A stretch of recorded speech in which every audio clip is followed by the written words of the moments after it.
सगळेजण. मागील व्हिडिओमध्ये आपण मला वाटते आपलं पार्ट 2 चा जो धडा होता पायथागोरस थेरम तो व्यवस्थितरित्या आपण संपवला. आणि या व्हिडिओमध्ये आपल्याला स्टार्ट करायचा आपला पार्ट 1 चा अरिथमॅटिक प्रोग्रेशन, जो की आपला तिसरा धडा आहे.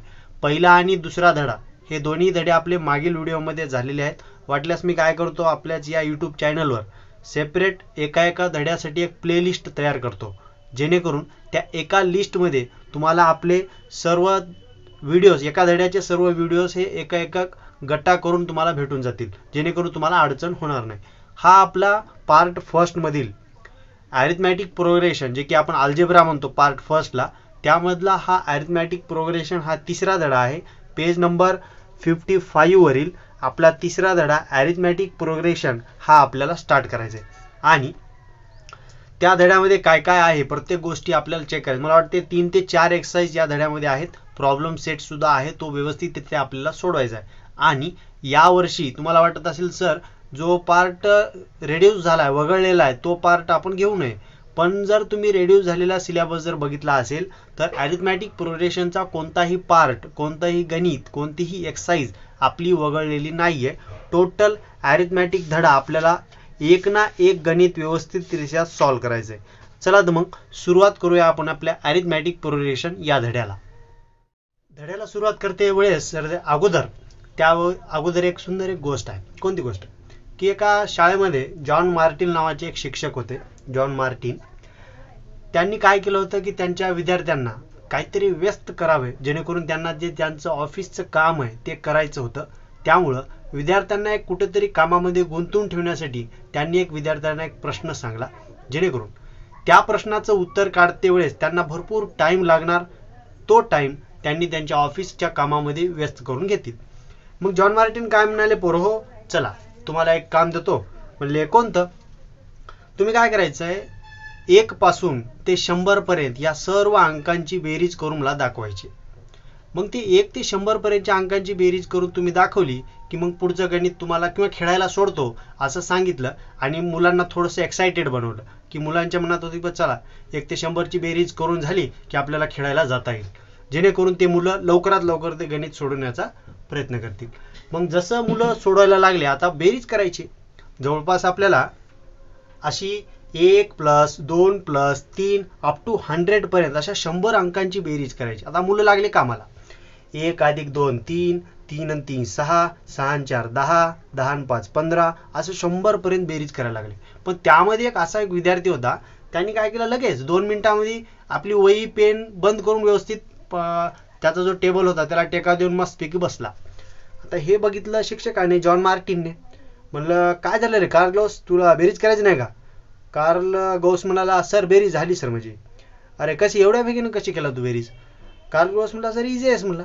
मग आता मार्टिनला वाटलं अरे यार एवढ्या 100 अंकांची बेरीज गौसनी एकदम 2 मिनिटांमध्ये कशी सॉल्व्ह केली. मग ते जॉन मार्टिन कार्ल गौसला पद्धत विचारू लागले. आता कार्ल गौस हा थोडासा, आता पुढे चलून कार्ल गौस हेच सायंटिस्ट झाला, तो विद्यार्थी होता. त्याच्या लहानपणी त्याच्यामध्ये ते गुण दिसू लागले. असे एक म्हण आहे बघा की बाळाचे पाय पाळण्यात दिसतात, तसंच आहे. कार्ल गौस पुढे चलून काय झाला, एक सायंटिस्ट झाला. त्याच्यामुळेच आपल्याला अरिथमॅटिक प्रोग्रेशन हा धडा आलेला आहे. मग कार्ल गौसला मार्टिन या शिक्षकाने विचारलं, चल सांग बरं तू कशी केला? सर मला सोपी आहे. कशी? तो म्हणला, सर पहा म्हणला. सर म्हणला Karl Gauss explain his quick method. आता कार्ल गौसने जे शिक्षकांना शिकवलं त्याची मेथड आहे 1 + 2 + 3 + 4 ही आपल्याला बेरीज करायची. कार्ल गौसने काय केलं, 1 आणि शेवटचा अंक 100, 2 आणि त्याच्या अगोदरचा अंक 99, 3 आणि त्याच्या अगोदरचा 98, 4 आणि त्याच्या अगोदरचा 97 याची बेरीज केली. 1 आणि 100 101, 2 आणि 99 101, 3 आणि 98 101, 4 आणि 97 101. म्हणजे जवळपास 101च्या किती जोड्या आलेल्या आहेत? 100 जोड्या आलेल्या आहेत. पण प्रत्येक अंक डबल वापरण्यात आला, त्यामुळं /2 सुद्धा कार्ल गौसने करून दाखवलं. मग याचं जेव्हा आन्सर येईल तेव्हा त्याचा आन्सर काय येईल, 50 म्हणजे 5050 ही त्याची बेरीज येईल. हे त्या कार्ल गौसने व्यवस्थितरित्या समजून सांगलं. आणि पुढे चलून कार्ल गौसने अरिथमॅटिक प्रोग्रेशन सुद्धा डेव्हलप केलेले, तोच पार्ट आपल्याला बघायचा. चला मग अरिथमॅटिक प्रोग्रेशन मधला पहिला पॉइंट आहे सिक्वेन्स, तो आपल्याला बघायचा. सर्वात अगोदर जो आपला पेज नंबर 55 वर जो आहे अरिथमॅटिक प्रोग्रेशन, त्यामध्ये पॉईंट दिला सिक्वेन्स. आता सिक्वेन्स काय म्हणते, त्याची डेफिनेशन काय, हे सर्व आपल्याला व्यवस्थित बघायचं. सिक्वेन्स आपल्या रिअल लाईफमध्ये कसे असतात किंवा कुठे दिसतात. आता सिक्वेन्स जर बघायला गेले आपल्या रोजच्या व्यवहारामध्ये, तर सिक्वेन्स म्हणा किंवा त्याला सोपा शब्द आहे पॅटर्न्स असतात. जसं की आपण एखादा शर्ट जरी खरेदी करायला गेलो असतो, कोणी प्लेन शर्ट लिहिते, कोणी डिझाईनचं शर्ट लिहिते किंवा कोणी असं लाइनिंगवालं पॅटर्नचं शर्ट लिहिते. त्याच प्रकारे पॅटर्न्स असतात आपल्या मॅथमध्ये सुद्धा.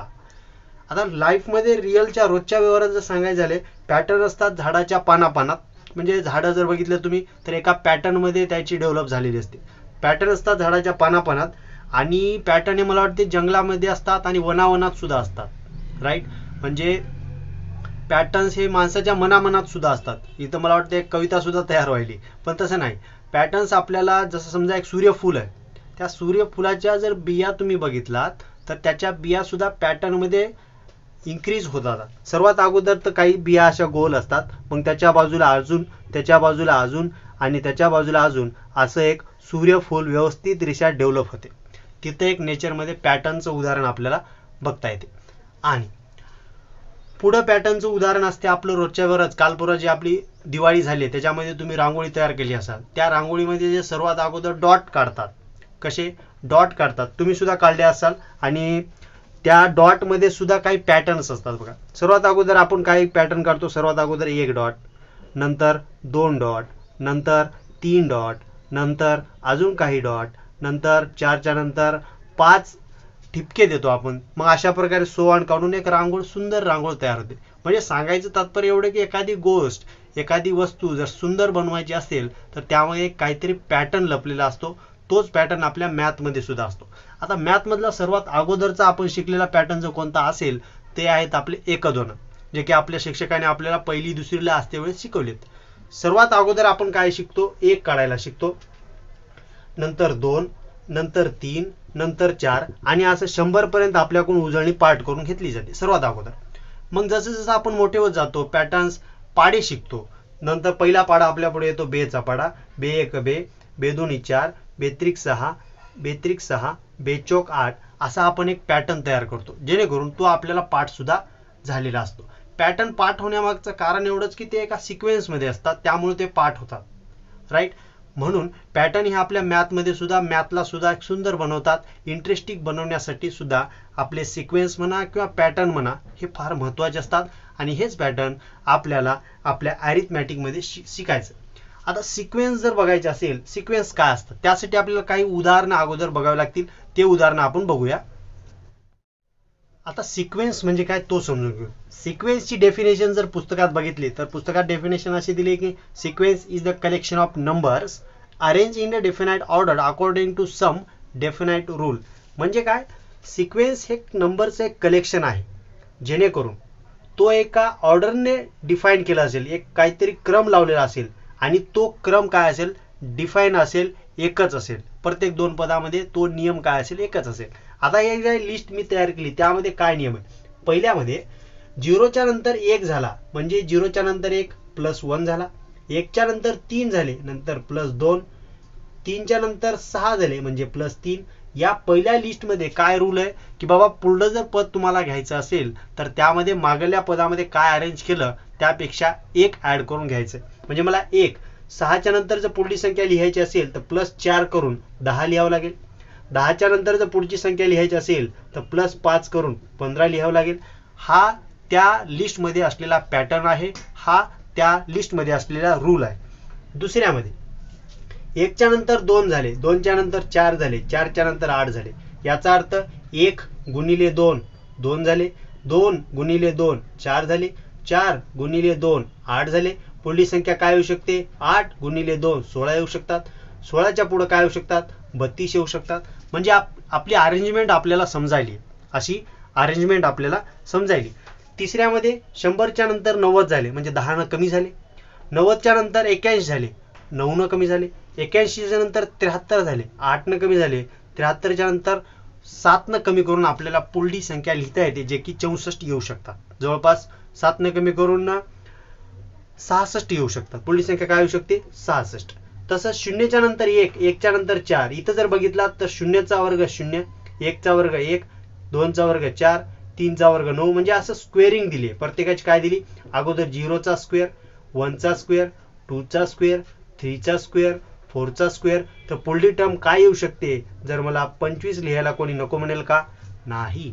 बस अशीच अरेंजमेंट ज्या नंबरच्या लिस्टमध्ये असते त्यालाच आपल्याला सिक्वेन्स म्हणता येते. आता पुढे येऊ, ही अरेंजमेंट कशी आहे, ही अरेंजमेंट कशी आहे, दोघांमधला आपल्याला डिफरन्स जाणून घ्यायचा आहे. दुसऱ्या लिस्टमध्ये पहिली 2च्या नंतर 4, 4च्या नंतर 6, 6च्या नंतर 8. जसं की 2चा आपल्याला पाडा दिलेला आहे. तर पुढली संख्या काय येऊ शकते, 10, त्याच्यानंतर 12, त्याच्यानंतर 14 अँड सो ऑन असे नंबर्स आपण लिहू शकतो.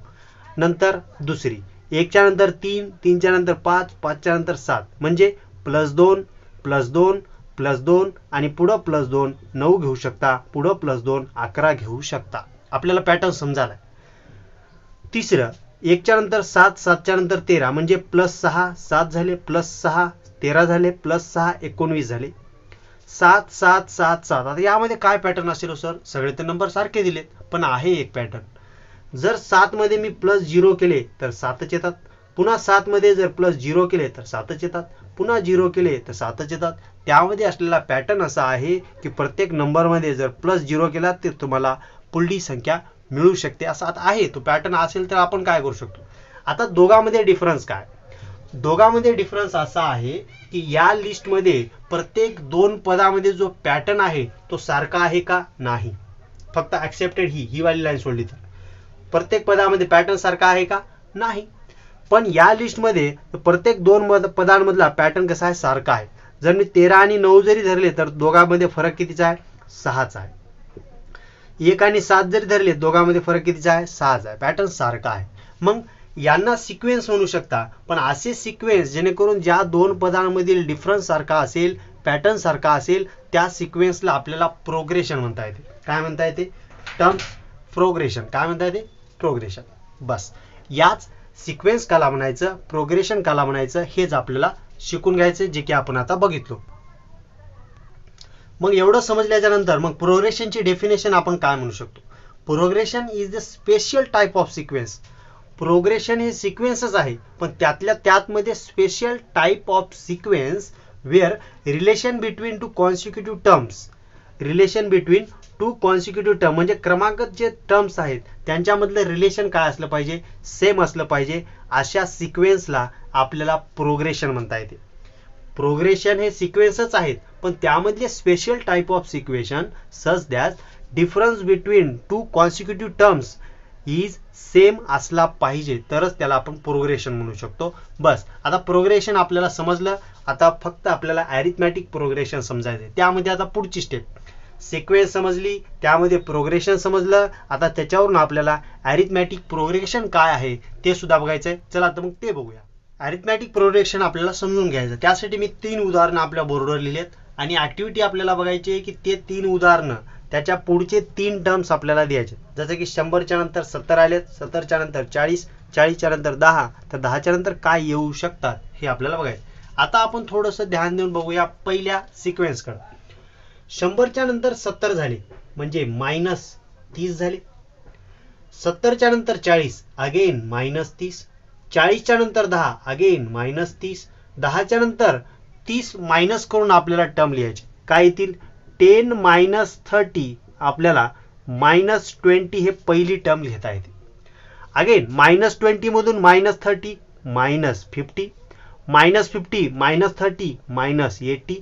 म्हणजे आपल्याला डिफरन्स कळाला की पुढल्या टर्म्स लिहिता येतात. आता नेक्स्ट टर्म -7च्या नंतर -4 झाले म्हणजे -7 मध्ये जेव्हा +3 केले असतील तेव्हा -4 आले असतील. -4 मध्ये जेव्हा +3 केले असतील तेव्हा -1 आले असतील. आणि -1 मध्ये अगेन 3 जेव्हा करसाल तेव्हा 2 येतील. आणि 2 मध्ये जेव्हा +3 करसाल तर 5, 5 मध्ये जेव्हा +3 करसाल तर 8, 8 मध्ये जेव्हा +3 करसाल तर 11 हे येऊ शकतात. पुढं चौथी टर्म, तिसरी टर्म अगेन 4 4 4 4. या दोघांमध्ये काय फरक आहे, +0. या दोघात काय फरक आहे, +0. जेव्हा 4 मध्ये +0 केले जातील तेव्हा 4 येतील. अगेन 4 मध्ये +0 4, 4 मध्ये प्लस 0 4, 4 मध्ये पुन्हा 0 ऍड केला की 4, म्हणजे इथं डिफरन्स काय आला 0चा, 2 मध्ये डिफरन्स काय आला 3चा, आणि 1 मध्ये डिफरन्स काय आला -30चा. म्हणजे आपल्याला डिफरन्स आता कळायला लागला. याच डिफरन्सला आपल्याला जर डिफरन्स हा कॉमन असेल तर कॉमन डिफरन्स नावाचा शब्द आता रेग्युलर आपल्याला यूज करायचा आहे. कॉमन डिफरन्स, जो की आपल्याला स्मॉल डी ने दाखवायचं आहे, जे की सध्या पहिल्या सिक्वेन्समध्ये कॉमन डिफरन्स किती आहे -30, दुसऱ्या सिक्वेन्समध्ये कॉमन डिफरन्स किती आहे 3, तिसऱ्या सिक्वेन्समध्ये कॉमन डिफरन्स किती आहे 0. असे कॉमन डिफरन्सेस आपल्याला डी या नोटेशनने दाखवायचं.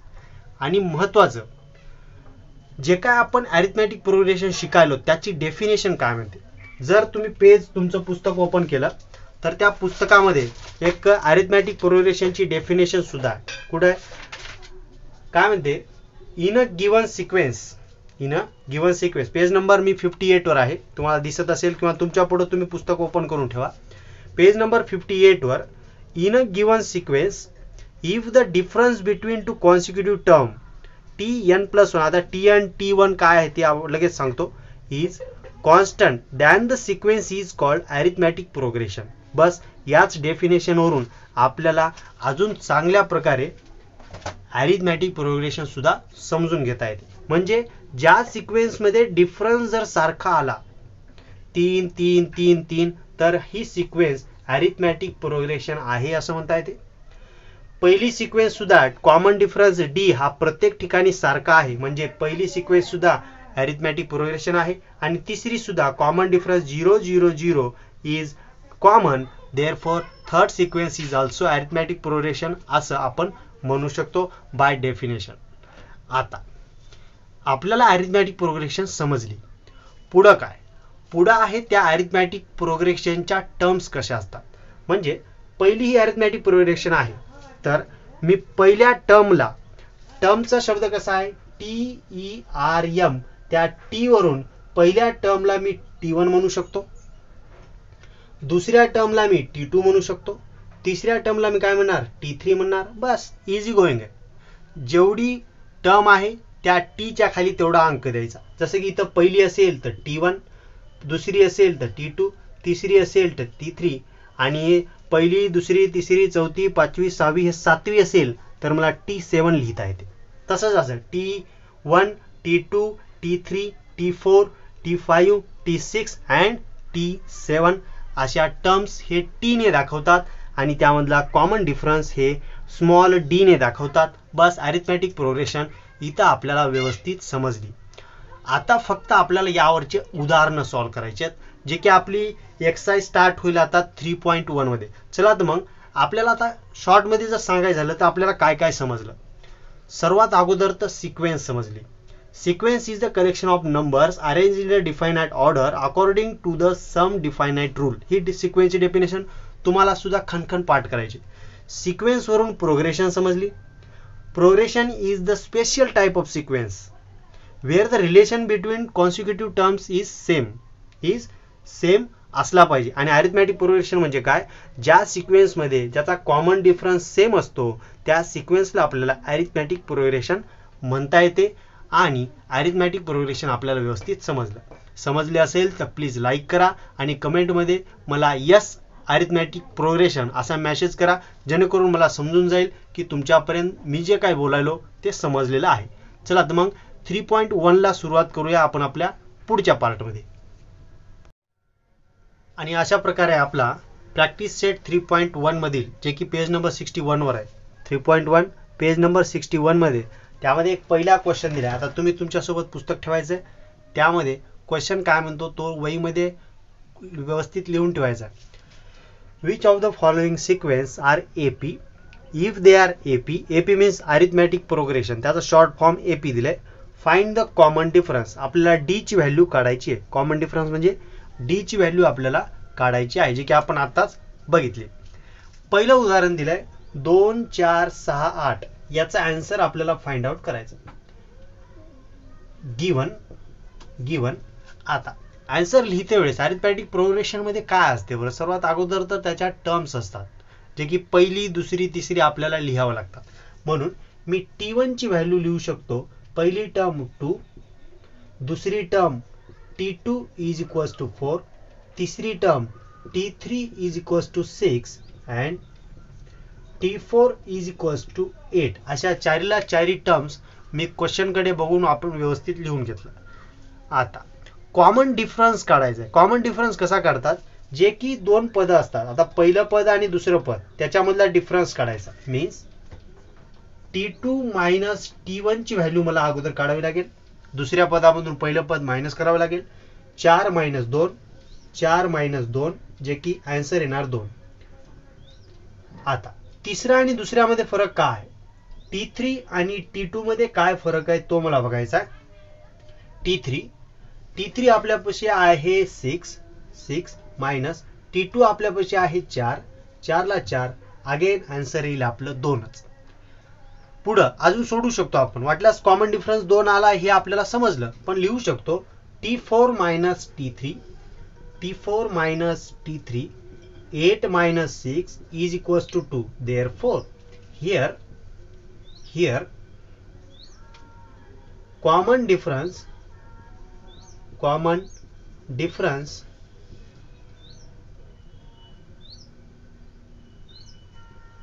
between any two consecutive number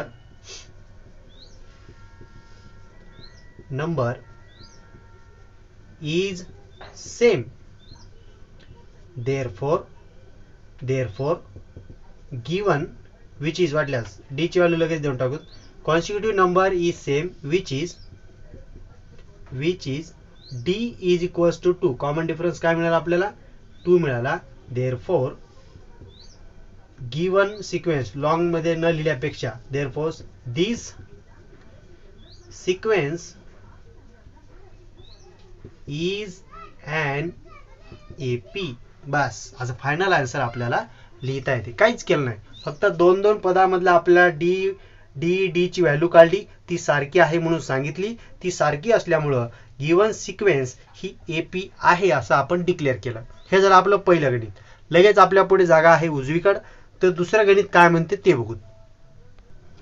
आणि असा आहे आपला दुसऱ्या क्वेश्चन मध्ये 2, 502, 3, 702 अशा टर्म्स दिल्या आहेत. मी लिहू शकतो गिवन T1 ची व्हॅल्यू पहिलं पद 2, T2 ची व्हॅल्यू दुसरं पद 5/2, T3 ची value third term 3 and fourth term T4 is equals to 7/4 which are given. हे सर्व गिवन्स आहे. आता आपली मेथड काय, आपल्याला कॉमन डिफरन्स सारखा आहे का चेक करायचं, म्हणजे T2 मायनस T1 काय येईल ते बघू. therefore now T2 minus T1 is equals to T2 आपल्यापाशी आहे 5/2 मायनस T1 आपल्यापाशी आहे 2. 5/2 काय होतील जवळपास 5/2 म्हणजे 2.5 मधून जेव्हा 2 जातात तेव्हा अर्धे येतात, आणि अर्धे आपण कसे डिफाइन करतो, 1/2 ने डिफाइन करतो.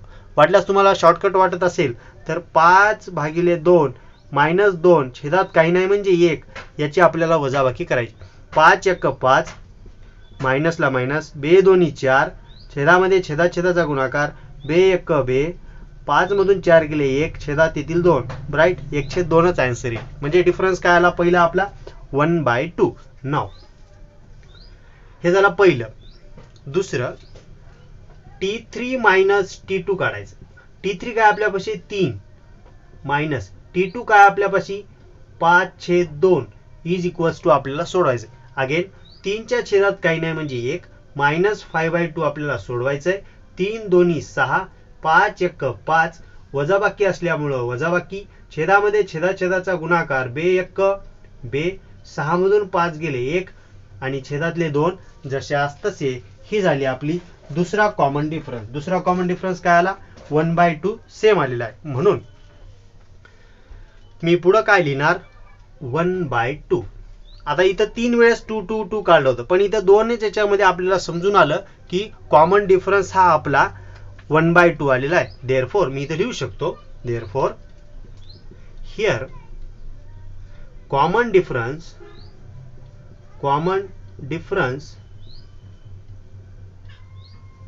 between any two consecutive number is same, which is d is equals to 1/2. d ची व्हॅल्यू आपण काढून टाकली, d is equals to 1/2. therefore this sequence is an AP म्हणून आपल्याला सांगता येते. therefore हे झालं आपलं 3.1 मधील पेज नंबर 61 मधील त्यामधला पहिल्या क्वेश्चन मधील पहिला आणि दुसरा हे सब क्वेश्चन आपण सॉल्व केले. आता दुसऱ्या पार्ट मध्ये आपल्याला दुसरा आणि तिसरा आणि चौथा हे दोन गणित बघू. तुम्हाला हे गणित समजत असेल तर प्लीज लाईक करा, तुमच्या मित्रांना हे शेअर करा आणि कोणी नवीन बघत असेल तर ते सबस्क्राईब चॅनल करून घ्या आणि ज्यांनी सबस्क्राईब केलंय त्यांना धन्यवाद. चला मग पुढल्या पार्ट मध्ये आपण तिसरा आणि चौथा गणित बघू. फक्त याचे आन्सर सुद्धा मी लिहून ठेवलंय, फक्त थोडंफार याबद्दल बोलूत आणि तिसऱ्या गणितावरून डायरेक्ट चौथ्या गणिताकडे जाऊ. तिसरं गणित काय म्हणते, -10 -6 -2 आणि 2 याचं मी T1 लिहिलंय -10, T2 लिहिलंय -6, T3 लिहिलंय -2 आणि T4 लिहिलंय +2 आले +2. आपल्याला कॉमन डिफरन्स काढायचा आहे T2 - T1. दुसऱ्या पदातून पहिलं पद मायनस करायचं आहे. therefore T2 - T1 is equals to -6 minus आणि पहिलं टर्म आहे -10 म्हणून ना ब्रॅकेट मध्ये लिहावं लागलं -10. -6 ला -6 as it is, minus into minus plus होतील, 10 ला 10, 10 - 6 हे पॉझिटिव्ह आले 4 येतात म्हणून पहिला डिफरन्स आपला 4 आला. दुसरा काय येतो T3 - T2 जे की -2 ला -2 मायनस -6 हे टर्म सेकंड असल्यामुळं मायनस असल्यामुळं मला ब्रॅकेट मध्ये घ्यावं लागलं. -2 ला -2, -2 ला -2 plus 6, minus into minus plus होतील आणि 6 मधून जेव्हा 2 जातील तेव्हा 4च येतील. तसंच मी केलंय थर्ड टर्म सुद्धा. म्हणून here common difference between any two consecutive numbers किंवा टर्म्स वाटल्यास इथे चेंज करू शकता. Terms is same which is d is equals to 4 ला 4. therefore जर कॉमन डिफरन्स आला असेल सारखा तर दिस सिक्वेन्स इज अन AP म्हणून आपल्याला लिहिता येते. दिलेली सिक्वेन्स ही अरिथमॅटिक प्रोग्रेशन आहे म्हणून आपल्याला डिक्लेअर करता येते. तसंच आहे आपल्या पुढे चौथा क्वेश्चन. चौथ्या क्वेश्चन मध्ये टर्म्स दिल्यात. पहिली टर्म्स दिली, काय दिली, T1 is equals to 3, T2 is equals to 0.33 and T3 is equals to 0.333. बस. आता बरेच मुलं काय करतात, या पॉइंटला थोडंफार घाबरतात, पण घाबरायचं काहीच कारण नाही. याला स्टेप बाय स्टेप जसं जसं दिलंय तसं तसं आपल्याला सॉल्व करायचंय. कसं कसं, जसं जसं दिलं तसं तसं आपल्याला सॉल्व करायचंय. मनानं आपण काहीही करणार नाही. म्हणून आता आपल्याला लिहिता येईल कॉमन डिफरन्स. दुसऱ्या पदातून पहिलं पद आपल्याला मायनस करायचं. therefore T2 - T1 is equals to 0.33 minus 0.3 असेल, 0.3 minus 0.3. आता पॉइंटला घाबरायचं नाही, याला सरळ सरळ मैदानात घ्यायचं. काय वजाबाकी 0.33 minus 0.3 याची वजाबाकी आपल्याला करायची. 3च्या बरोबरीत काही नाही म्हणजे 3 ला 3, 3 मधून 3 गेले 0, पॉइंटला पॉइंट, 0 ला 0, आन्सर येईल आपलं 0.03. काय आला आन्सर 0.03. हे झालं आपलं पहिला कॉमन डिफरन्स. लगेच काढूया आपण आपला दुसरा common difference. therefore now T3 - T2 is equals to T3 आपल्यापाशी काय 0.123 वेळेस 3 मायनस T2 आपल्यापाशी काय 0.33. याची सुद्धा वजाबाकी आपण करू. 0.333 मायनस 0.33 याची वजाबाकी आपल्याला करायची आहे. 3च्या बरोबरीत कोणी नाही म्हणून 3 ला 3, 3 मधून 3 गेले 0, 3 मधून 3 गेले 0, पॉइंटला पॉइंट, 0 ला 0 म्हणून आपला आन्सर येईल 0.003. राईट. आता तुम्हीच सांगा, हा जो कॉमन डिफरन्स आहे तो सेम आहे का? आहे का? नाही. इथं आहे 0.03 आणि इथं आहे 0.003. therefore मी लिहू शकतो here common difference is not same, is not same. Therefore this sequence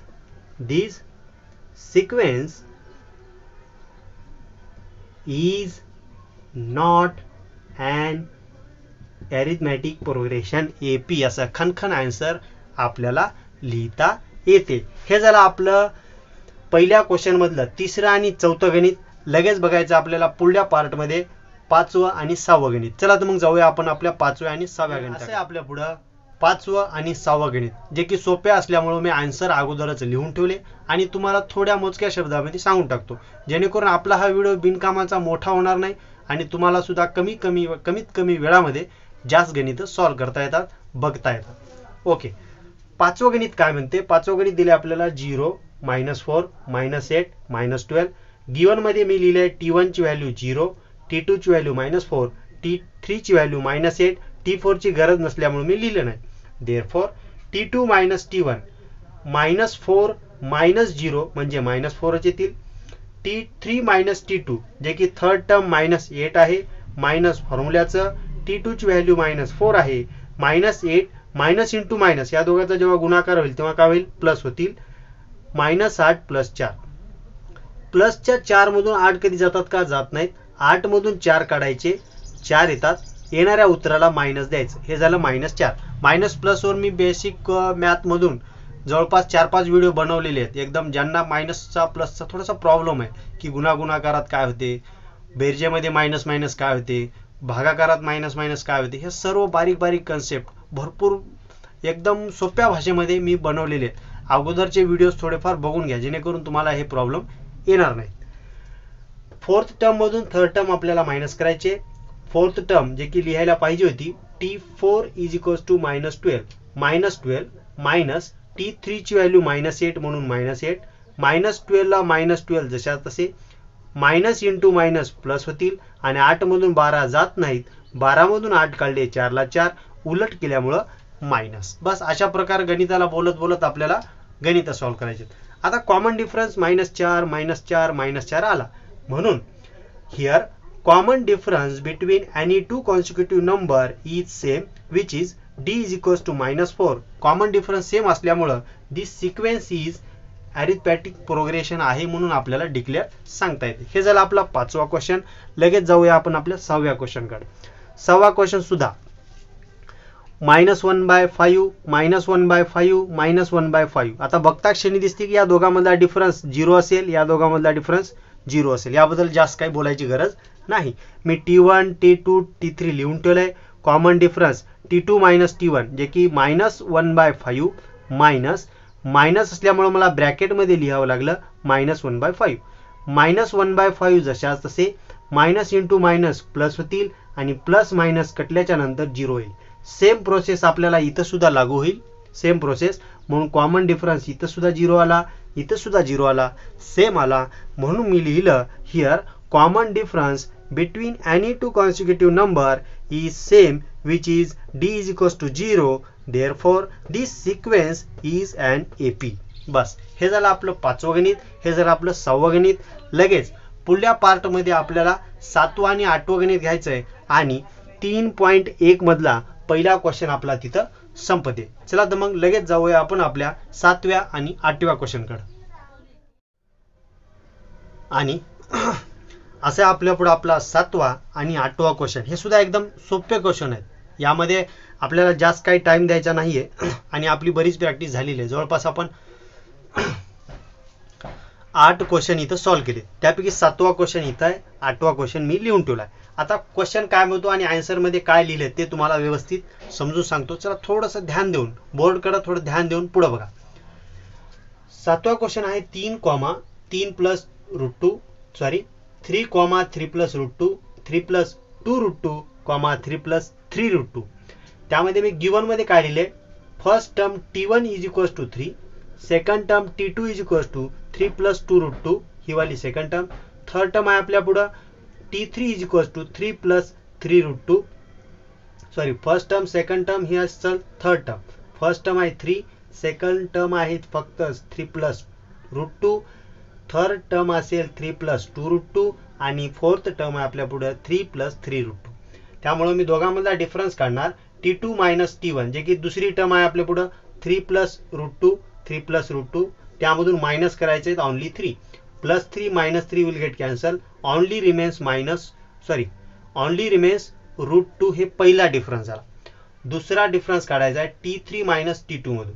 third term आपल्या पुढे आहे 3 + 2√2 म्हणून मी लिहिली 3 + 2√2 मायनस सेकंड टर्म आपल्या पुढे आहे 3 + ओनली √2 म्हणून 3 + √2. आता हा मायनस काय करणार मध्ये ब्रॅकेट मध्ये जाऊन गुणणार म्हणून फर्स्ट टर्म जशाच तसे लिहिली मी.